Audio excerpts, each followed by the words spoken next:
all about the blockchain solution architecture. That was my main focus. Right. And doing that technical aspect. But I've done copywriting in the past before I moved into it. And I thought, I'd like to do something with that. So I scrapped all that branding, spent a couple of days, and ended up with the Wetware IA as the brand, flattened everything I had, rebranded all that, and started getting clients. And I think I had a client within the first couple of weeks, just a small copywriting job for them. Mm-hmm. And then I started getting more people wanting specialists in the space to do their copywriting. And as well, I was starting to get people, because particularly back then, there wasn't many specialists in blockchain and crypto and things. Right. I was starting to get more interest in, well, actually, you're a tech guy as well, so could you do some tech stuff for us? And things started coming from that. And for those that aren't familiar, what is copywriting? So it's things like writing articles, writing blogs. In my case, it's writing more technical articles, so longer form ones about the technical aspects of blockchain and NFTs and things.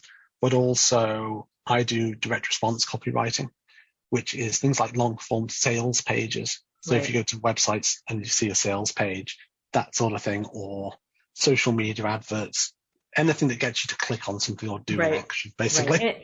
And I think also like explains what it is, right? Because it's like, I know in the past I've created things and I'm, but I'm in it, right? I can only see it from the perspective of the creator. Having somebody come in like you that's on the outside, that I can tell you about it, and then you're using another outside perspective to explain something to somebody who isn't as far in it as somebody like me who might have created it. And there's there's that skill set is also very it's a great thing to have, right? When you have somebody who can do that, especially as a creator, it's it's invaluable, because that's how you get your message out there. That's how, and that can make or break you too, right? If you don't have a good message. Oh yeah, I've seen a lot of companies do it in the blockchain space, and particularly because it's not as much now. Particularly back then, they were all very much in startup mode. So it was 3 or 4 very smart people, often developers, who had a brilliant idea. Yeah. And I'd written some code and it was incredible and it could do crazy things. But I don't know well, obviously you're in IT, but you must talk to developers quite a lot. Yeah. I'm the person that goes, I go between the IT and the business generally. That's exactly the role I feel in this, that someone has to translate what developers speak into something normal humans can understand. Yes, exactly. And with these blockchain projects, a lot of them were failing because they didn't have that aspect. And they were going out and they were pushing marketing that was all about how great the technology was. So all the competitors looking at it and going, oh, that's brilliant, we'll just nick a bit. Right. But customers weren't coming and going, okay, now I need to know more about the product. Or I want this, right? Because they don't even know. Customers don't care about the technology side, for the most part, right? The general customer. So if you're pushing the technology on people who don't care, you're missing the mark. And this is, again, copywriter's job is to go in there and be that intermediary. It's almost like speaking on behalf of your customer, even if you don't have the customer, but it's your ideal customer kind of thing. And so, go ahead. The hardest thing I found with that actually is when I've written something, I'm saying to developer teams, right, this is what I've written, and they go, but you don't mention the code, you don't mention these things. I'm like, no, it doesn't matter. No one cares. Right. And they're so proud of it, right? Like, and as they should be, right? But as there's that disconnect, I always like, especially if developers are trying to write like requirements, let's say, and not to get too technical into this stuff, but a developer is that's not the mindset, right? Their mindset is to solve the problem. Whereas the person who's on the outside, their mindset is more of the, I don't really care how you did it. I'm just trying to make sure that whatever you did is getting to here or there, or wherever it needs to go. And having my dev background as well, although I do talk about, I'm by no means a good dev. Well, I'm an okay dev, but I'm not. I would never say to a company, you want to hire me to dev your product, because that'd be awful. But when I was working with dev teams, I always found that normal marketing teams would come in and say, oh, we want this shade of blue or this color or this font. And the dev teams go, oh, we don't care. Right. We just want this particular function in it. Right. And there was always that disconnect. So dev teams tend to quite like dealing with me, because I'll go in and I'll use their language to talk to them. Yes. And find out what it does. And then I can then translate that into something that Joe Public goes, actually, that's a benefit to me. Yeah. Yeah, the normal human can understand. Yeah. So, and we probably should have done this a few minutes ago, but we mentioned NFTs and in your involvement in those. So can you explain what NFTs are and what really, because I think also, again, this is one of those things there where people can read and it can, okay, but what is it? Like, what does it actually do? Why do I want this? You know? When you start looking at NFT stuff, there's lots of what it technically works and the processes behind it. And all they are really is there's two types of items in the world. There's fungible items, which can be interchanged for another one of the same value, and they're pretty much indistinguishable. So if you think of currency, you might think of coins, really a fungible token. Mm-hmm. If I give you £1 or $1, no one care. You don't care if I don't care if you give me the same one back or a different one. Right. Non-fungible tokens are something which have a completely unique aspect to them. So in the case of cryptocurrency non-fungible tokens, you can track that individual item. So even if you've printed 100,000 of these tokens, every single one can be tracked and can be traced. And you can say who owned it, what they did with it. If it's in a game, a particular token might be used for certain things. And they are completely unique. So they can all be priced individually. Where most people go wrong with this is they think it's about the price you ascribe to a token that makes it fungible or non-fungible. And it's not, it's whether it can be unique. So technically, a £10 note is a non-fungible token because it has a serial number. It's got a unique serial number. Right. We just don't treat it that way. Right. Nobody pays it. Nobody cares, right, about the serial number on a note. Exactly. But if, say, you knew a serial number was owned by a particular celebrity, nothing's actually changed about the item, but we can treat it like a non-fungible token. Now, the interesting with this is in terms of cryptocurrency, and we're starting to see this filter through now in the way some companies work, is that Bitcoin is really a non-fungible token. Mm-hmm. That you can trace any Bitcoin back to its point of origin. And what we see now are companies that will whitelist or blacklist you based on where you've got your tokens from, which tokens you've got. And it starts getting a bit complicated that way. But right, because then we go to another level of censorship, which was supposed to be the epitome of why it was even developed. Yeah. And so when you talk about tracing, can you explain how that can be traced? And especially in the when we think about Bitcoin, because that was in some ways it was presented as, it's anonymous, right? You can't be traced and you can't be tracked, because then I think that also causes some confusion, because then it's like everything is lumped together. Well, if you can trace and track with Bitcoin, then that must be the same for for everything else in crypto. So crypto is a scam. That's kind of the thought process that I've heard people make the argument to me. It is. So if you look at Bitcoin, for example, I'll try not to go too deep into the tech side of it because it's virtually no one cares apart from people like me. But in essence, you can. One of the points of Bitcoin, as you say, is this idea that it's fully traceable, that you can track back to any point and you can say, yep, that this Bitcoin is genuine because it was minted on this date by this person, and you can track who it's gone through. Now, within Bitcoin itself, there is no censorship. So if you just have a Bitcoin wallet, you can send Bitcoin to anyone else, anywhere in the world. No one can stop you. Mm-hmm. It doesn't mean you're free from consequences, because if you're a criminal, it's actually really easy to trace that back.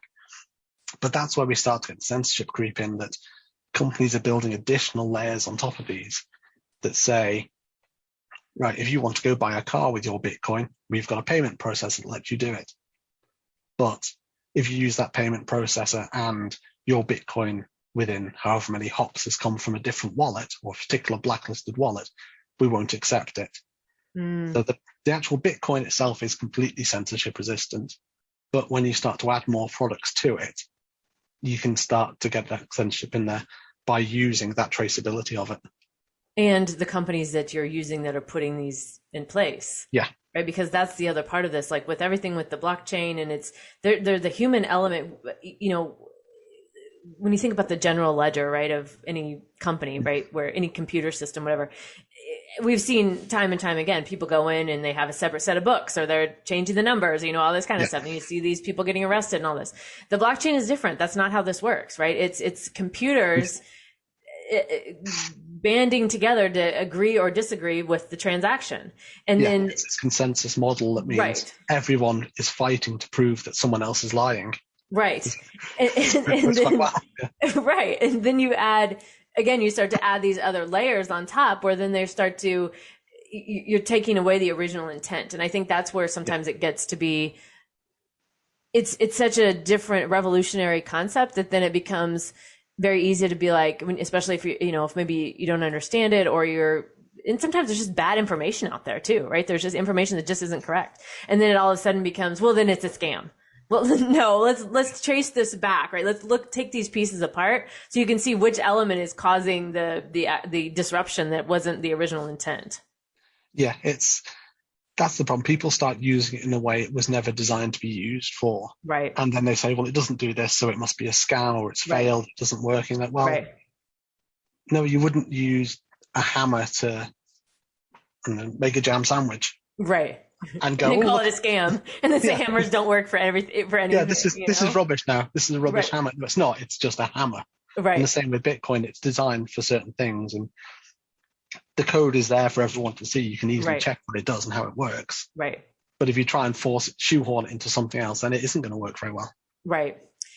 And so back on the NFTs then, so understanding what they are and your experience, and I'm sure, we're seeing all kinds of things with NFTs, right? These crazy prices where people are becoming, millionaires overnight. And I'm sure, and I know some of the projects you're working on, you can't talk about for NDA reasons, but just like in general, general experience, like how are you seeing that space, like with the popularity and just these explosion in pricing? I mean, even with that, is that normal? Is this like a fad? Like, because I hear that too.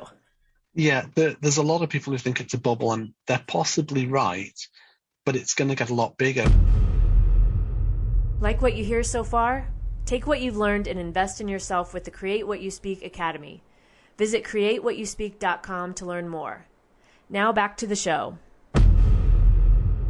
There's a concept called price anchoring we talk about in copywriting, where if I'm going to say offer you a service, I say, well, you get this for free, which is normally £1,500. This for free, which is £2,500. You stack all these things, you get a big number. Now, that's kind of what's happening with it at the minute with NFTs, but it's not price anchoring on the product. It's price anchoring on the payment mechanism.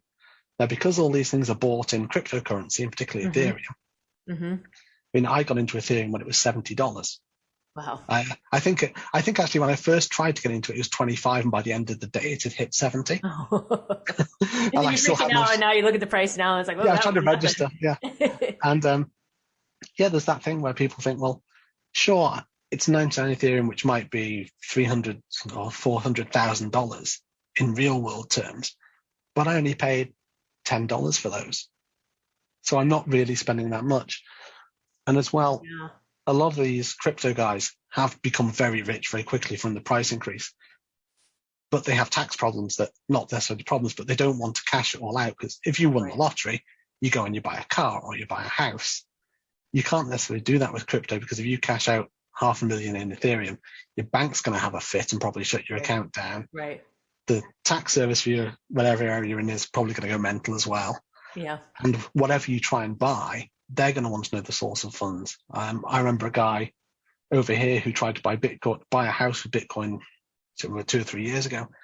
And he said it took him 18 months for the bank to do they had to get specialists in to look through the transactional ledger to prove that this wasn't illegal money. Oh my gosh. And probably didn't even know, what it even was, And so all these people are sat there with huge amounts of paper money, which, and they look in their wallets and they go, great, I'm super rich, but they can't do anything with it easily. Right.